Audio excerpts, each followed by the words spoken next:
Wow, what a great day to be at Catawba Valley Community College. And it looks like we chose a pretty good book this year. What do you think?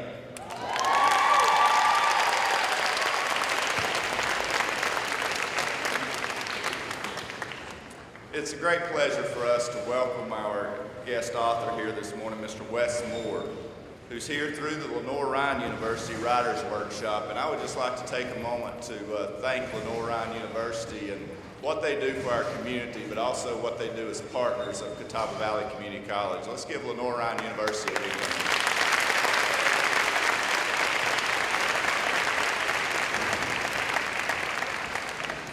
It's such an exciting morning to be on our campus. We have middle schoolers, we have high schoolers, we have young adults, we have mature adults, and we have a few people that might be older than me. So it's wonderful to be here at CVCC and see our community sitting right here in front of me.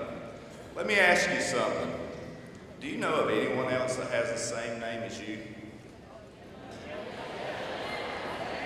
I guarantee if you Google your name, you're going to find somebody.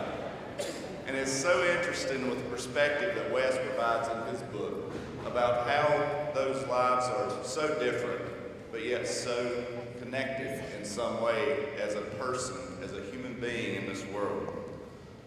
To tell you a little bit about Wes. Wes graduated Phi Theta Kappa as a commissioned officer from Valley Forge Military College in 1998 and Phi Beta Kappa from Johns Hopkins University in 2001 with a bachelor's degree in international relations. At Johns Hopkins, he was honored by the Maryland College Football Hall of Fame, and he's also completed a postgraduate degree called the M.Lit in international relations from Oxford University as a Rhodes Scholar in 2004. His military accomplishments include serving as a paratrooper and a captain in the United States Army, and serving a combat tour of duty in Afghanistan with the elite 1st Brigade of the 82nd Airborne.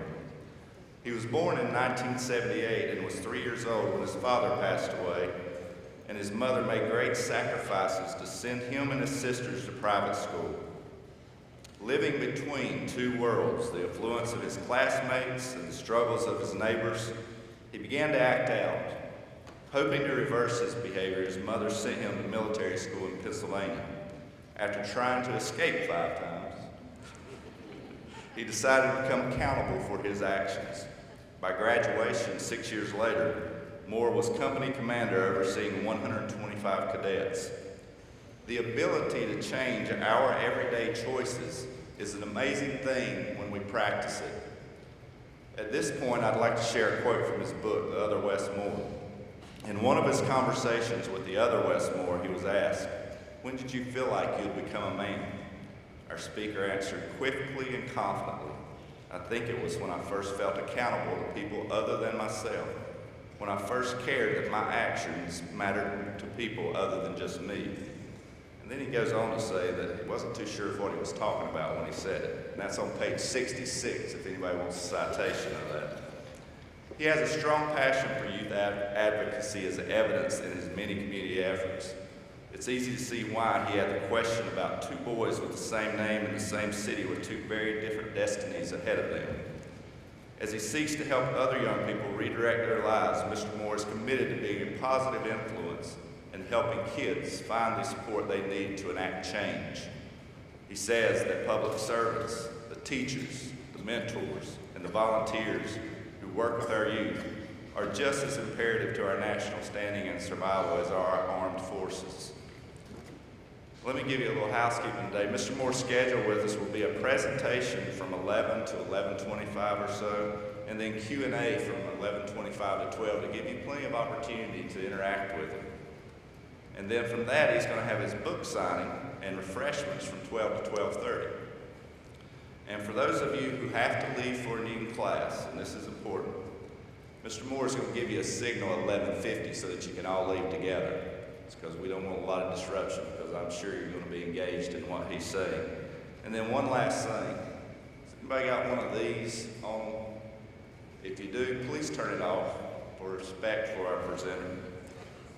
We are so honored to have our speaker with us today. Please join me in welcoming Mr. Wes Moore.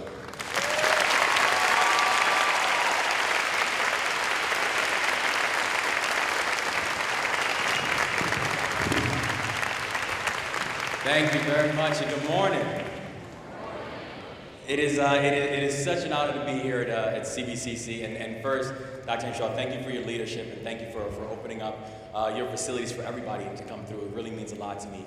To Lenore Ryan, thank you so much for the invitation. I mean, and to all of you have just made me feel completely at home. So I'm just very thankful for the opportunity to be here this morning. And it's interesting, and it's actually very humbling to get a chance to speak with y'all and actually have a conversation with you about this book, because in many ways the intent of the book, in many ways the intention of even putting this thing together, what has happened with it has completely far exceeded any expectations that I know I even had for it coming in. You know, it's interesting because I spent a lot of time over the past year in schools, churches, community centers, prisons, just talking about what I hope some of the lessons and some of the takeaways of this book would be. And I remember I was in Kansas City, and I was speaking with a group of students in Kansas City, and we did a Q&A session afterwards, and one of the students raised their hand, and they said to me, they're like, there have been a lot of cool experiences, like, you've been on Oprah, and, more importantly, you've been on Colbert, and, but out of all that stuff, what's been the coolest thing about this whole experience? And I told him, I was like, that stuff has been interesting and that stuff has been fine. But the coolest thing about this whole experience have been times like right now. The coolest thing about this experience has been the fact that you get a chance to interact with students and teachers and policymakers and community servants of all makes and hear about not just the struggles that they're fighting, but the accomplishments that they're taking on. The coolest thing about this experience has been the fact that we've received thousands of letters from parents and teachers and students around the country talking about how they're using the book or utilizing it. The coolest thing has been the fact that we received a letter from a young man named Tremaine, who's down in Chapin, South Carolina. And Tremaine got into a fight in school and got arrested for the fight and was sitting inside a baby booking, which is the nickname for the juvenile detention center, was sitting inside a baby booking. And someone came up to him and said, you need to read this book. And he said, he looked at him and said, I'm not reading that book. And he said, when the person turned around, he actually started flipping through it. And when he finally got out of baby booking, he then wrote me a letter to let me know that this was the first book that he's ever read cover to cover. And now for the first time in his life, he's actually starting to think about the type of man that he wants to become and the type of person he wants to be for his family. Those things have been the coolest experiences about this whole process. And so as I stand here today, I really do stand here very humbled. And it's interesting because it plays back a lot to even the title of the book. I'll tell y'all a quick dirty little secret about the publishing industry. Does anyone have a copy of the book I can borrow right quick? Thank you. Thank you. Thank you very much. It's crazy when you have to ask for a copy of your own book, right? So I'll tell you a quick little dirty little secret about the publishing industry. And I know there are quite a few other published authors in the house, so I know y'all know what I'm talking about. But everything you see on the inside of the book, the words, the intent, the thoughts, everything like that, that's author. That's the author's intent, that's what the author wants inside of the book, right? Everything you see on the outside, the cover, the title, everything else, that's publisher. The publisher will hold on to the rights to all that kind of stuff because they know when a person walks into a bookstore that you have around 3.3 seconds to get someone interested in a book before they move on to the next book. So they hold on to all this stuff, right? So when publishers are having conversations with authors about book titles, book covers, all that kind of stuff, it really in many ways is very ceremonial. They're doing it because they want the author to be happy, but they understand at the end of the day, they hold on to the rights, right? So the book was complete. And my publisher said we need to have a meeting about the title of the book and the cover and all that kind of stuff. And so they called me in to have this very ceremonial conversation about the book title. So they called me in, they're like, Wes, what do you think should be the title of this book?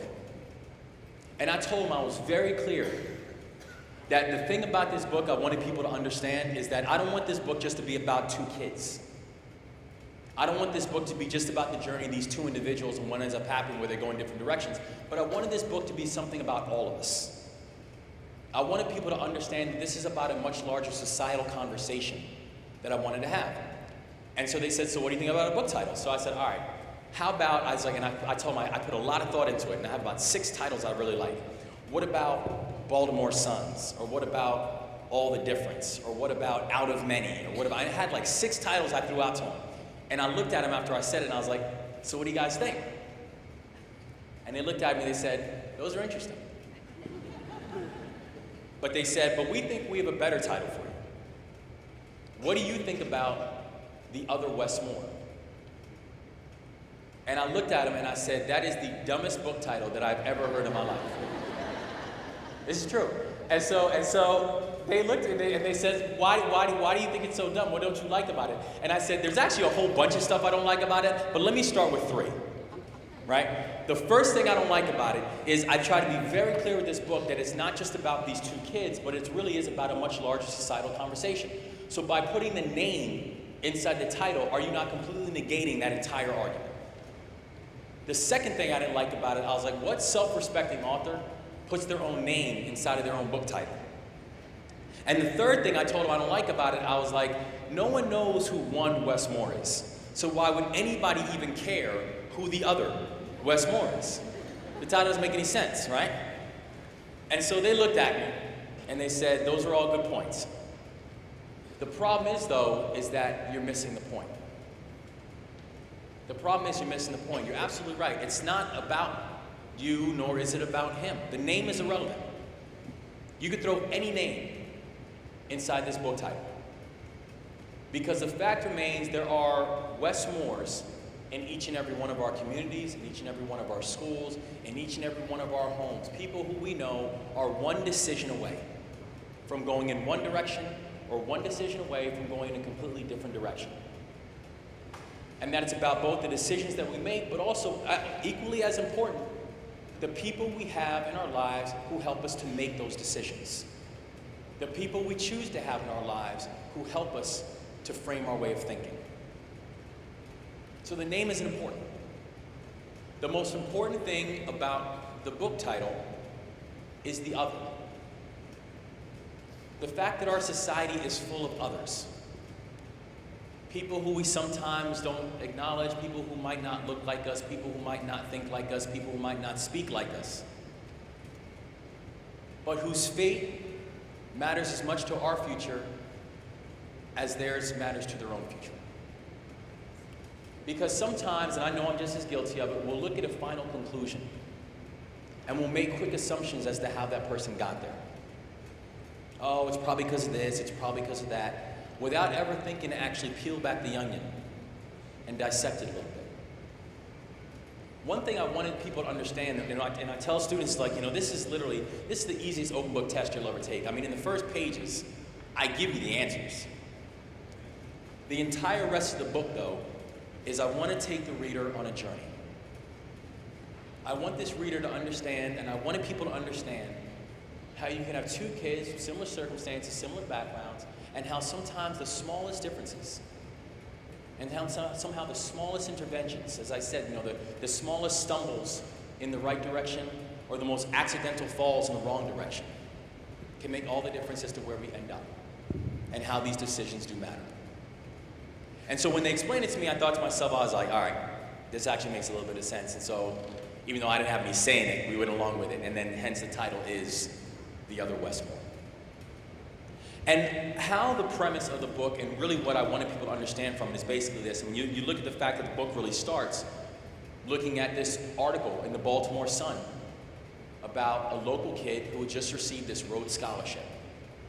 And now this article in the Baltimore Sun, they ran this page-long article about, things that happened in my life, but how I was a local kid who got a lot of help and a lot of support. And because of that, ended up receiving this award. And in this article, they talk about the fact that I only have 2 memories of my father. The one memory was when my sister and I were fighting, and my sister, at that time, I was around 3 years old, my sister was 9 years old, and I was minding my own business, didn't do anything to her, and then she decided to start blowing in my face, and so I tell her to stop, she keeps on blowing in my face, I tell her to stop, she gets up, she goes one direction, I get up, I run after her, I turn around and I swing and I hit her. And then one of my mother's big pet peeves was that men do not put their hands on women. And I didn't find out until later on in life that a reason that she was so certain on that was because of her own personal background, the fact that she was mentally, physically, and sexually abused. So she always made a pledge. She's like, I will never tolerate it, and I specifically won't tolerate it in my own son. And so when she saw me hit my sister, my mother was always telling me, do not put your hands on women, do not put your hands on women. And I had to explain to my mother, it's like, listen, she's not a woman, this is Nikki, this is very different. But my mother didn't see a big difference between the two. And so when she saw me hit my sister that day, I knew it was about to get real bad real quick. So she comes after me, I run up the stairs, and I'm sitting upstairs in my room. We had a little small house down in Maryland, and I'm looking under the crib and under the bed trying to find a place to hide. There was no place to hide. And then I started hearing footsteps. And I just assumed that my beating was coming. And I heard a knock on the door, and it was my father. And when my father came into the room, he came in, he sat down in the corner of the bed, and he picked me up and he put me on his lap, and he started explaining to me what I'd done so wrong. Why my job was to defend my family, not to attack them. Why I was to protect women and not to hit them. And then he told me I needed to go downstairs and go apologize to my mother and to my sister. And he told me he would come with me. And as we started walking down the stairs together, I remember reaching up and I was holding on to his hand. And my entire hand wrapped around his finger. And we were walking down and he was looking down at me and I was looking up at him. And I remember that as we were walking next to each other, I remember trying to copy the way that he walked. The way his chest stuck out. So I'd stick my chest out as we were walking down the stairs. And my father was my hero. My father was my everything. He was exactly who I wanted to be and what I wanted to be. And the only other memory I have of him was 6 months later, was when I watched him die. And as tough as I thought I had it, I mean, I was at 4 years old, when people tell you that, your father passed away, I really still had no idea what that meant. They kept on talking about, he moved on to a better place. And the only thing I'm thinking is, but when's he coming back here? And it wasn't until I got older that I realized that he wasn't. But the person who really had it toughest was my mother. Because here now she was in her late 20s, she was a widow with 3 children that she was going to raise on her own. And after a couple years down in Maryland, as she realized things were getting tougher and tougher on her, she called up her parents, my grandparents, and said that she needed help. And they gave her the answer she was hoping they would give, which is, why don't you guys move up here? And my grandparents' home was barely big enough for them.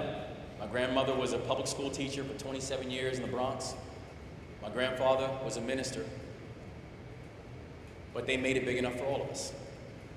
And we all then moved up to New York and made this our new home. And almost immediately as I started moving up to New York, I found myself getting caught up. Because the Bronx was going through something at that time that a lot of areas were going through, which is essentially, during the 1980s, which essentially was the introduction of crack cocaine. And you saw how these little white rocks were just running through communities. And the Bronx was no different. And I quickly found myself getting caught up in it. Caught up trying to find the definition of manhood from a whole bunch of people who quite honestly had no business teaching me anything. Caught up trying to gain acceptance from a whole bunch of people who could care less about what my fate was.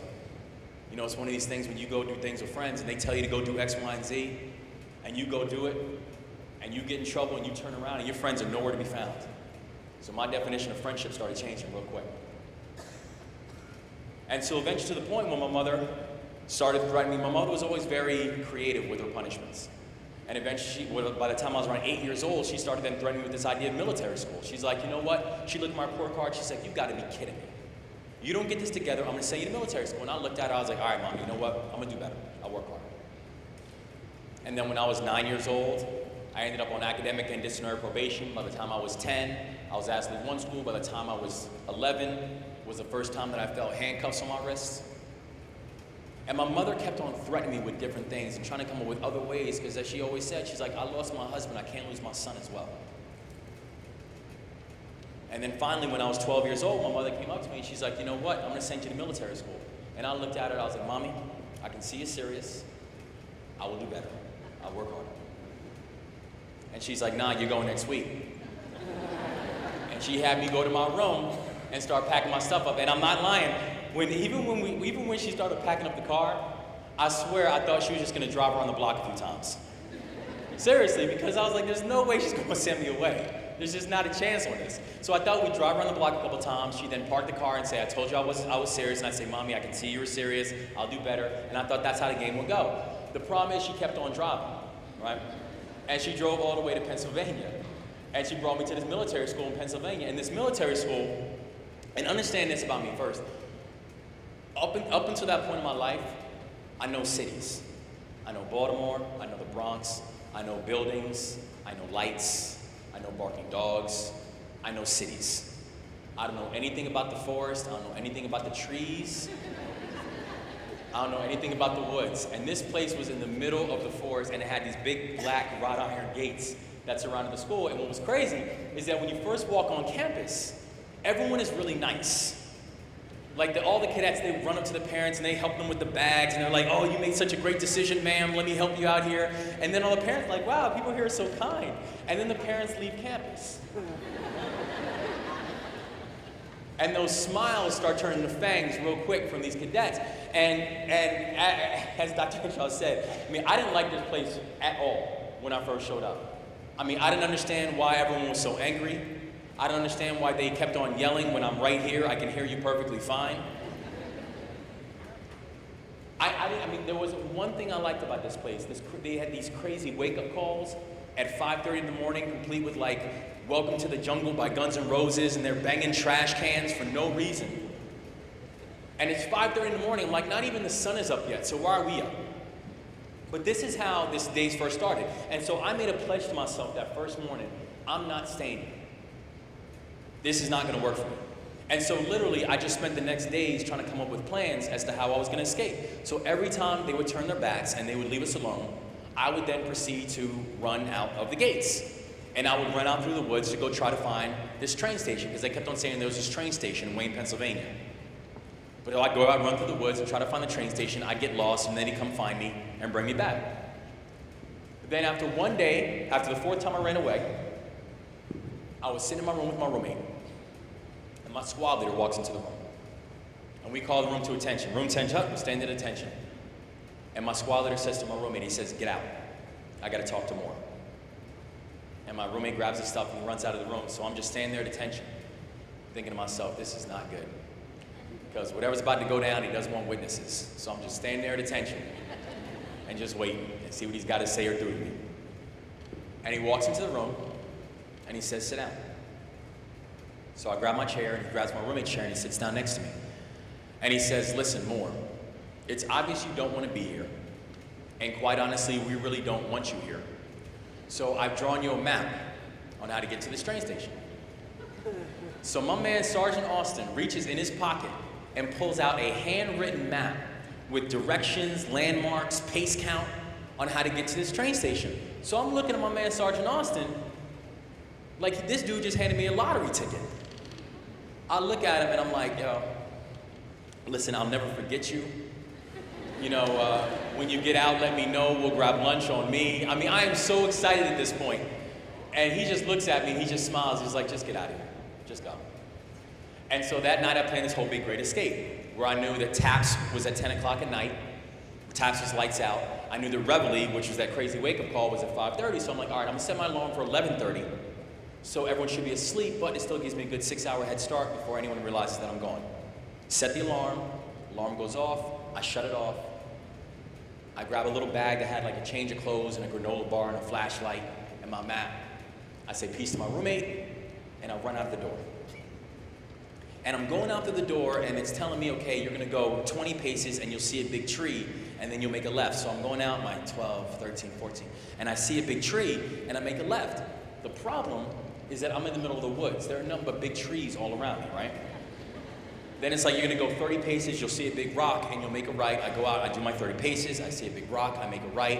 Again, there are dozens of big rocks all around me. So I just, as I'm following this map, I'm going deeper and deeper and deeper into these woods.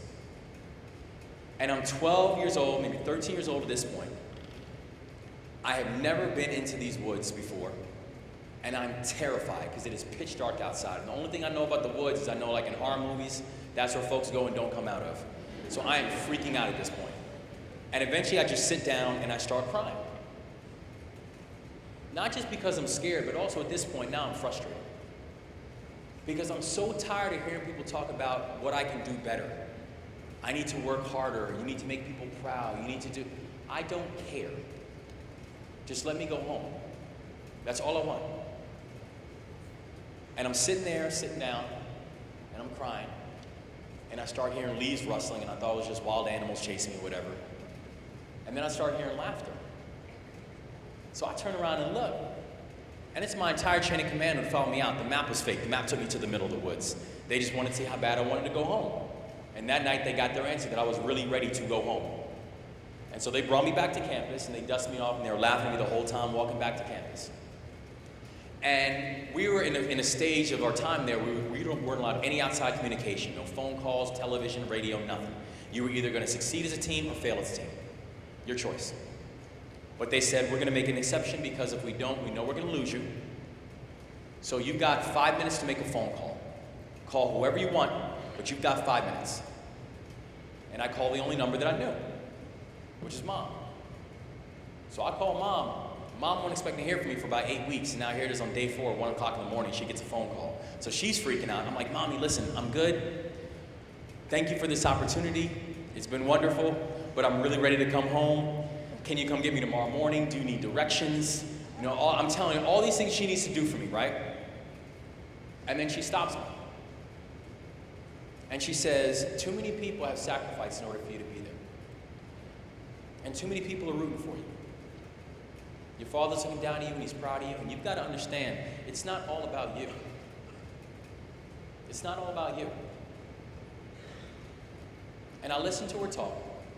And after 5 minutes, they said, time's up, and I gave them back the phone. They hung up the phone. They told me to go back to my room. And I'd be lying if I said that anything happened that night, because it didn't.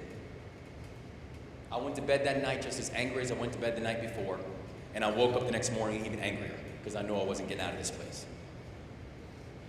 But eventually, I began to understand what she was talking about, with these words like accountability and responsibility, and the fact that I started to understand that the only way that I could make it was if my plea brothers were there to push me.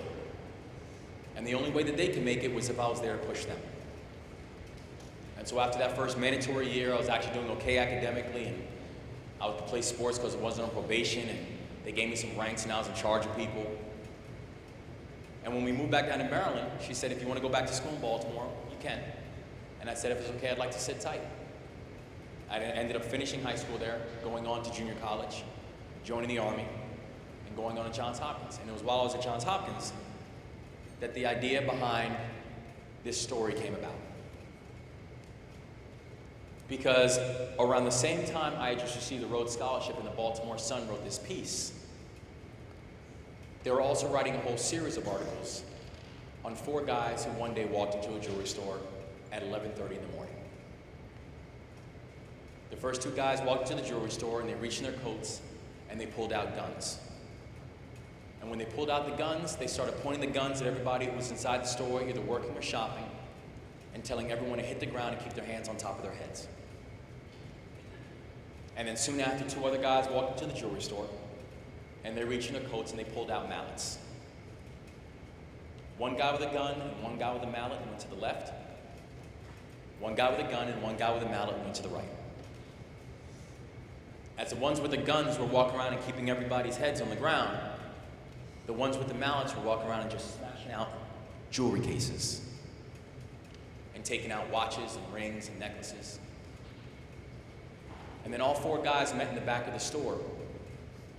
One of them yelled, "Let's go." And then all 4 then ran out of the center of the store and ran outside to the adjacent parking lot. One of the people that was inside the store that day was an off-duty police officer who was moonlighting as a security guard.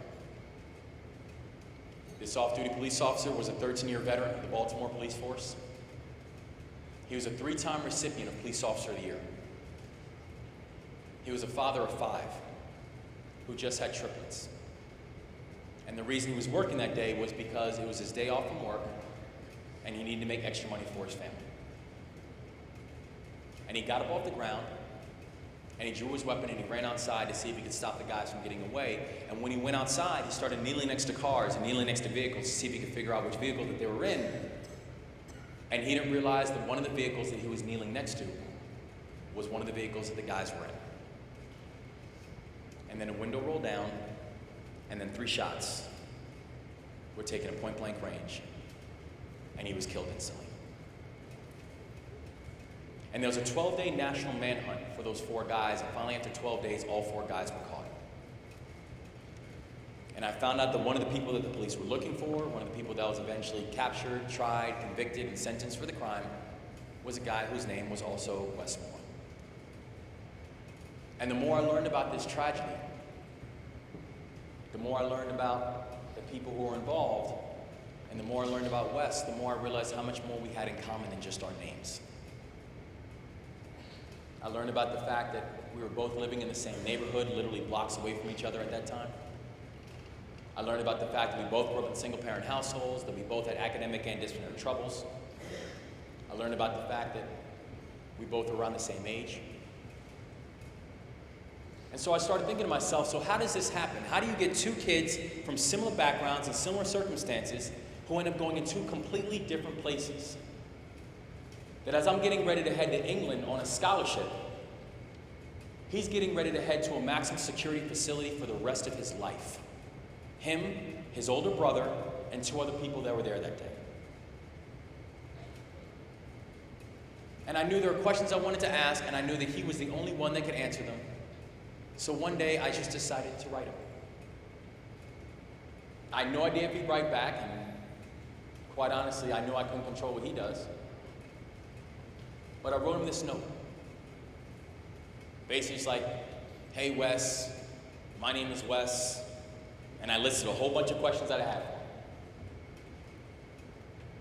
And then a month later, I received a letter from Sept Correctional Institution, from Wes Moore.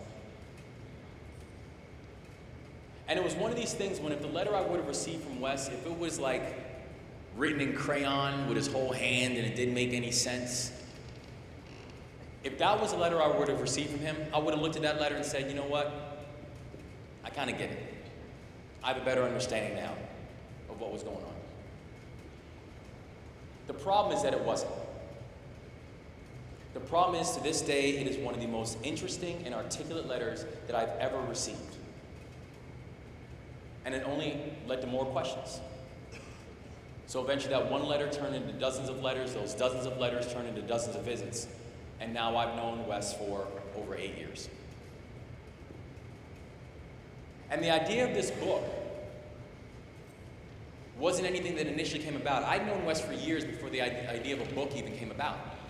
And I have a friend, a woman named Terry Williams, who's also an author, and she knew that I'd gotten to know Wes, and she said, I think there's something more here. I think there's a greater understanding for people to get behind these 2 stories. I think you should write about it. And I told Terry, I was like, Terry, I'm not writing any books. You know, quite honestly, I don't want to dig that deeply into Wes's life. I'm really not that interested in digging that deeply into my own life. And I'm kind of busy. And she reminded me of 2 things. She first reminded me of a quote by a gentleman named Edmund Burke. And Edmund Burke once said, all it takes for evil to triumph is for good people to do nothing. And then she reminded me of something that I spoke about with Wes, because I went to talk to Wes about it. And Wes said, you know what? I've wasted every opportunity I've ever had in life. And if you can do something to help people understand the consequences for their decisions, and also do something to help people understand the neighborhoods that these decisions are being made in, then you should do it. And that then became the fire behind this entire project. This was never about casting revisionist history. This was never about opening up appeal processes. This was never about creating sympathizers. Wes's fate is sealed. The question that I wanted to ask was, why was his fate sealed so long before February 7th, 2000?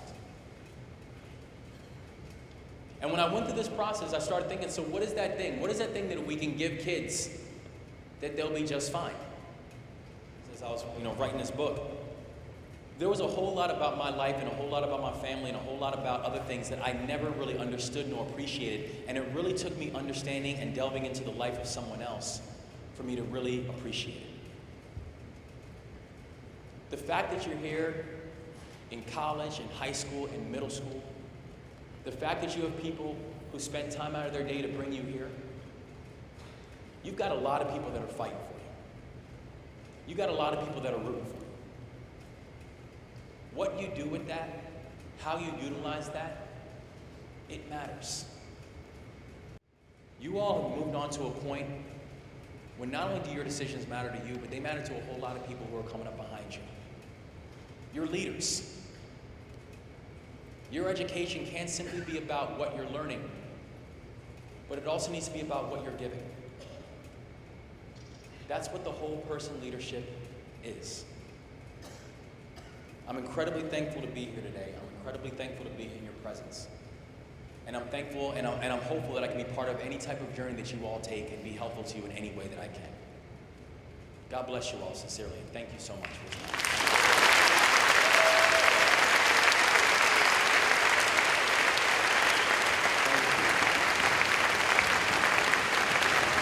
Thank you.